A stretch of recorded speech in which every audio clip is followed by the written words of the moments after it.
Solo levelling के एक और वीडियो में आप सभी का स्वागत है। आज मैं सोलो लेवलिंग सीजन 4 के एपिसोड 7 को एक्सप्लेन करने वाला हूं, तो ज्यादा देर न करते हुए चलो आज का वीडियो शुरू करते हैं।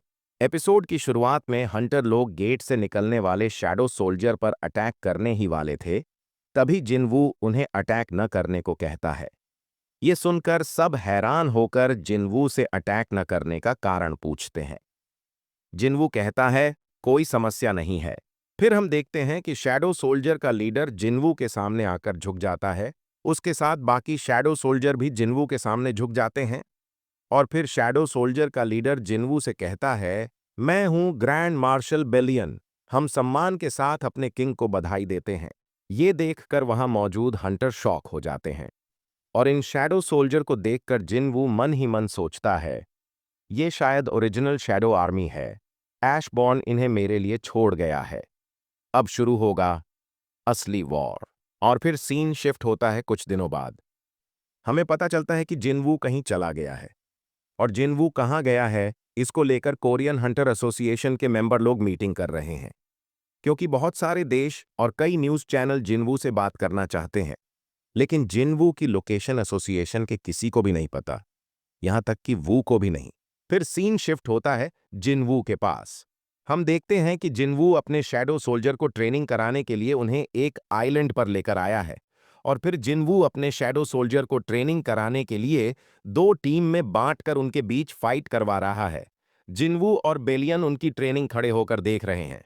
तभी वहां बेरू आता है और कहता है, माय लीज, मैं ग्रैंड मार्शल पद के लिए टेस्ट देना चाहता हूं। ये सुनकर जिनवू बेरू को बेलियन के साथ फाइट करने का मौका देता है। मतलब उनकी इस फाइट में जो जीतेगा वही ग्रैंड मार्शल होगा। फिर हम देखते हैं बेरू और बेलियन आमने सामने खड़े हैं फाइट करने के लिए। और फिर बेलियन अपनी सोर्ड निकाल लेता है फाइट करने के लिए। ये देखकर जिनवू मन ही मन सोचता है, क्या बेलियन भी आइग्रिस की तरह ग्रेट स्वॉर्ड यूज करता है? और उसकी सोर्ड तो इग्रिस की सोर्ड से भी बड़ी है। लगता है वो स्पीड से ज्यादा पावर पर भरोसा करता है फाइट करने के लिए। तो शायद बेरू जीत भी सकता है। फिर हम देखते हैं कि बेरू बेलियन पर अटैक कर देता है, लेकिन बेलियन अपनी सोर्ड को और बड़ा करके बेरू पर अटैक कर देता है। और फिर उसी सोर्ड से बेरू को पकड़ लेता है। ये देखकर जिनवू कहता है, ये इतनी जल्दी खत्म? बेलियन की पावर देखकर जिनवू भी समझ जाता है कि बेलियन क्यों ग्रैंड मार्शल है। और फिर सीन शिफ्ट होता है लिू जिगांग के पास, जो कि कोरिया से अभी अभी आया है।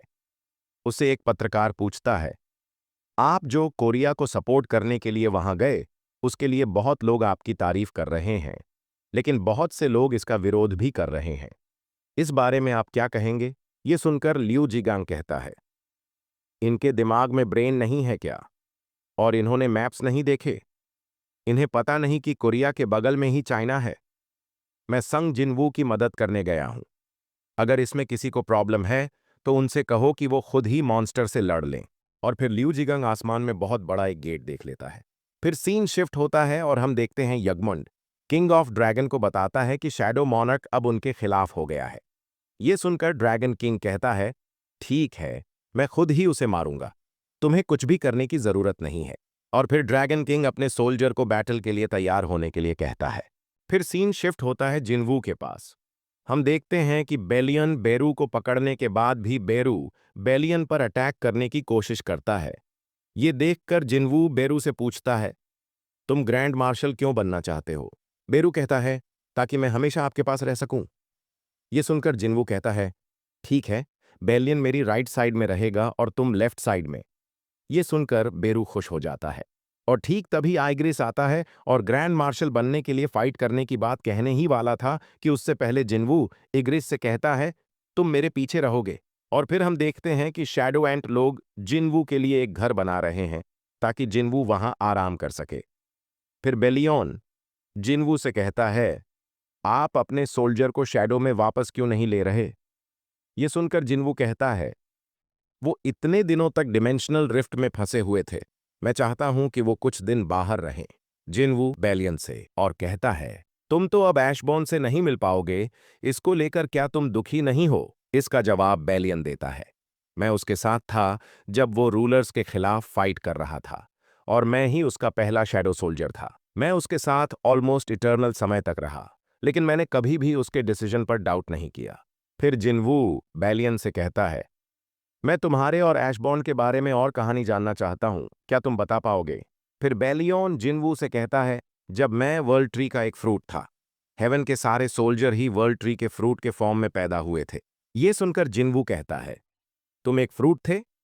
ये सुनकर बेलियन कहता है, वर्ल्ड ट्री की एक ब्रांच ही पूरे आसमान को ढकने के लिए काफी है। और फिर हम देखते हैं कि जिनवू अपने घर में अपनी माँ और बहन के लिए खाना बना रहा है और सोच रहा है, मुझे सबको बताना होगा कि 8 आर्मीज हैं जो कभी भी धरती पर आ सकती हैं। सबको जानना होगा कि वॉर बहुत ही नजदीक है। मैं सबकी सेफ्टी का प्रॉमिस नहीं कर सकता और ये भी प्रॉमिस नहीं कर सकता कि दुनिया पहले जैसी रहेगी, क्योंकि मैंने ऐशबॉर्न की मेमोरी में देखा था कि किंग ऑफ ड्रैगन कितना पावरफुल है। किंग ऑफ ड्रैगन की आर्मी जहां भी जाती है वहां सिर्फ तबाही होती है और अब वही दुश्मन धरती को टारगेट कर चुका है और इसी कारण सबको युद्ध के लिए तैयार होना होगा। मतलब जिनवू खुद भी नहीं जानता कि ऐशबॉर्न की फुल पावर मिलने के बाद भी वो ड्रैगन किंग को हरा पाएगा या नहीं। तभी जिन्हू के पिता जिनवू से मिलने आते हैं और फिर जिनवू और जिन्हू के पिता बात करने के लिए एक जगह जाते हैं। जिन्हू के पिता जिनवू से पूछते हैं, तुमने मुझे इटर्नल स्लंबर की बीमारी से क्यों बचाया? जिनवू कहता है, क्योंकि आप मुझे भरोसे लायक लगे। ये सुनकर जिन्हू के पिता जिनवू से कहते हैं, मैं जानता हूं कि मैं तुम्हारा शुक्रिया कैसे अदा करूं। मुझे तुम्हारा ये फेवर पूरा करने का एक मौका दो। ये सुनकर जिनवू कहता है, दरअसल मुझे किसी चीज की जरूरत नहीं है, लेकिन मैं चाहता हूं कि अगर मुझे कुछ हो जाए तो आप मेरी माँ और बहन का ख्याल रखें। ये सुनकर जिन्हू के पिता कहते हैं, ठीक है, मैं तुम्हें प्रॉमिस करता हूं कि मैं उनका ख्याल रखूंगा। और फिर सीन शिफ्ट होता है। हम देखते हैं कि वू जिनवू को चाइना में दिखाई देने वाले गेट को दिखा रहा है और कहता है, ये एक कॉलोसल गेट है और ये चाइना के शंघाई में दिखाई दिया है। और ये सिर्फ चाइना में ही नहीं, बल्कि दुनिया भर में ऐसे 8 गेट दिखाई दिए हैं जो एक साथ प्रकट हुए हैं। वू जिनवू से और कहता है, क्या ये आपके आर्मी के गेट हैं? जिनवू कहता है, नहीं, ये हमारे दुश्मनों के गेट हैं। जिनवू वू से और कहता है, क्या आप मुझ पर भरोसा करते हैं? वू कहता है, हाँ। ये सुनकर जिनवू वू को ऐशबॉर्न की मेमोरी दिखाता है और मेमोरी देखने के बाद वू समझ जाता है कि हंटर और बीस्ट को लेकर उसकी जो सोच थी वो गलत थी। और वो ये भी समझ जाता है कि ये हंटर और मॉन्स्टर की लड़ाई नहीं है, बल्कि ये रूलर्स और मोनार्क्स की लड़ाई है। और फिर वू जिनवू से कहता है, आप इनसे अकेले लड़ने की योजना बना रहे हैं? जिनवू कहता है, हाँ। वू कहता है, तो मैं आपकी मदद कैसे कर सकता हूं? जिनवू कहता है, एक वर्ल्ड वाइड गिल्ड कॉन्फ्रेंस का आयोजन करो। और फिर सीन शिफ्ट होता है। हम देखते हैं कि वू ने कॉन्फ्रेंस का आयोजन कर दिया है और वहां 152 देशों के हंटर आए हैं। ये वू को एक ऑफिसर रिपोर्ट करता है और वू ऐशबॉर्न की मेमोरी देखने के बाद बहुत चिंतित है। ये देखकर ऑफिसर कहता है, सर, आपकी ये हालत क्यों है? जिनवू ने आपको क्या बताया? वू कहता है, कोई समस्या नहीं है, और मन ही मन ड्रैगन किंग की आर्मी के बारे में सोचता है और कहता है, ड्रैगन आर्मी के पीछे जो ड्रैगन उड़ रहा है उस पर अगर पूरी दुनिया के हंटर भी एक साथ अटैक कर दें तो भी उस पर एक खरोंच तक नहीं आएगी। उसकी एक सांस ही पूरी दुनिया को नष्ट करने के लिए काफी है। और फिर हम देखते हैं कि जिन्वू कॉन्फ्रेंस में आता है।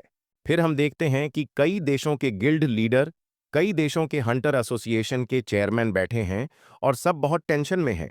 तभी वहां जिन्वू आता है और सबके सामने कहता है, सबके लिए अब मुश्किल समय आने वाला है, कोई भी फाइट से बच नहीं पाएगा। वे आकर सब कुछ पल भर में खत्म कर देंगे। यह सुनकर एक व्यक्ति कहता है, क्या तुम सोचते हो कि हम तुम्हारी बात पर यकीन करेंगे? यह सुनकर जिन्वू कहता है, कमिश जैसे कई मॉन्स्टर आएंगे जिन्हें नेशनल लेवल हंटर भी हरा नहीं पाएंगे।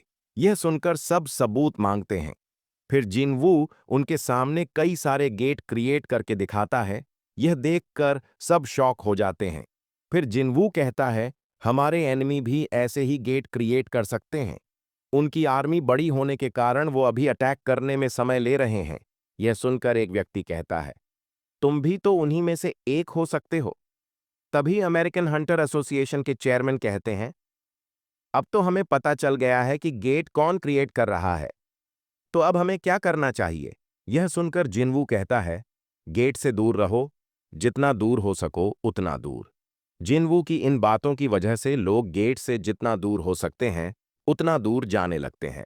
फिर हम देखते हैं कि जिनवू उस आइलैंड पर जाता है जहां शैडो सोल्जर ट्रेनिंग कर रहे हैं।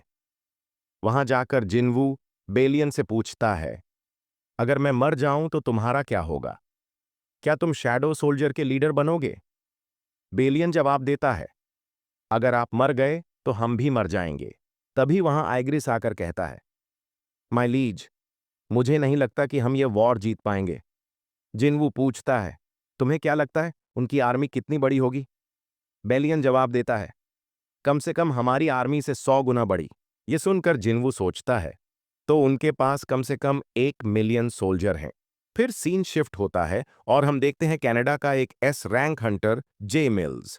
जे मिल्स खुद को बहुत बड़ा समझता है और कहता है, जिनवू जो भी कह रहा है वह सब बुलशिट है। वह मुझे डराने की कोशिश कर रहा है लेकिन वह सफल नहीं होगा। फिर हम देखते हैं वो जिनवू से कहता है, कनाडा में जे मिल्स की लीडरशिप में बहुत सारे हंटर इकट्ठा हो रहे हैं। अब आपका प्लान क्या है? यह सुनकर जिनवू कहता है, मैं अब चाइना जाऊंगा। और मन ही मन सोचता है, मेरे लिए इम्पॉसिबल है एक साथ 8 आर्मी का सामना करना। चाइना मेरा पड़ोसी देश है, इसलिए मैं वहां जाऊंगा ताकि मेरा देश और फैमिली सेफ रहे। इस गेट को क्लियर करने के बाद मैं बाकी मोनार्क से निपट लूंगा और बैटल जितना लंबा चलेगा उतना हमारे जीतने का चांस बढ़ेगा। फिर हम देखते हैं कि जिनवू चाइना पहुंच गया है और उसे वेलकम करने के लिए एयरपोर्ट पर लिू जिगांग आया है। फिर वे गेट के सामने जाते हैं और वहां चाइना के टॉप लेवल हंटर भी मौजूद हैं। फिर गेट खुलने लगता है। यह देखकर जिनवू अपने सोल्जर को समन कर लेता है। बेलियन कहता है, मैं गेट से कोई प्रेजेंस फील नहीं कर रहा। यह सुनकर जिनवू समझ जाता है कि कुछ गड़बड़ है। फिर जिनवू पूछता है, बाकी गेट का क्या हाल है? बेलियन कहता है, शैडो सोल्जर ने बताया है कि दूसरे गेट से भी कोई मॉन्स्टर बाहर नहीं आया। यह सुनकर जिनवू सोचता है, मैंने बहुत बड़ी गलती कर दी। मैंने सोचा था उन्होंने 8 गेट इसलिए खोले ताकि हमें अलग अलग बांट दें, लेकिन असली प्लान यह है कि मेरी पहुंच से दूर गेट में आर्मी भेजना। फिर सीन शिफ्ट होता है कनाडा के गेट पर, जहां हंटर रेडी खड़े हैं। तभी गेट से बाहर आता है the king of the dragon. वह अपने ह्यूमन फॉर्म में आता है और सिर्फ अकेला आता है। यह देखकर वहां के हंटर खुश हो जाते हैं, क्योंकि वे सोचते हैं कि सिर्फ एक मॉन्स्टर आया है, उसे तो वे आसानी से हरा देंगे। और सब कहते हैं, जिनवू ने हमें झूठ बोला था। फिर ड्रैगन किंग जे मिल्स के पास जाकर कहता है, क्या तुम यहाँ के किंग हो? और यह कहकर चारों ओर देखने लगता है। तभी जे मिल्स कहता है, अगर मैं किंग हूं तो क्या होगा? लेकिन ड्रैगन किंग उसकी बात पर ध्यान न देकर कहता है, वह यहां नहीं है। फिर सीन शिफ्ट होता है और हम देखते हैं कि जिनवू एडम को फोन करके पूछता है, कनाडा के कोलोसल गेट में क्या हो रहा है? हम देखते हैं कि एडम भी कनाडा के गेट के पास हंटर के साथ खड़ा है। एडम जिनवू से कहता है, एक आदमी बाहर आया है गेट से। यह सुनकर जिनवू कहता है, वहां से भागो जल्दी। हम देखते हैं ड्रैगन किंग वहां खड़े हंटर को इरेज कर रहा है। यह एडम जिनवू को बताता है। जिनवू चिल्लाकर कहता है, जल्दी भागो। एडम जिनवू को और बताता है, वहां से ड्रैगन और मॉन्स्टर की आर्मी आ रही है। यह सुनकर जिनवू एडम को बचाने के लिए एडम में जो शैडो सोल्जर था उसे एडम को लेकर टेलीपोर्ट करने का आदेश देता है। लेकिन तभी वहां ड्रैगन किंग आता है और एडम के शैडो सोल्जर को मार डालता है। और यहीं पर यह एपिसोड खत्म होता है। तो आज के लिए बस इतना ही। अगर वीडियो अच्छा लगा हो तो वीडियो को लाइक करो और चैनल को सब्सक्राइब कर देना।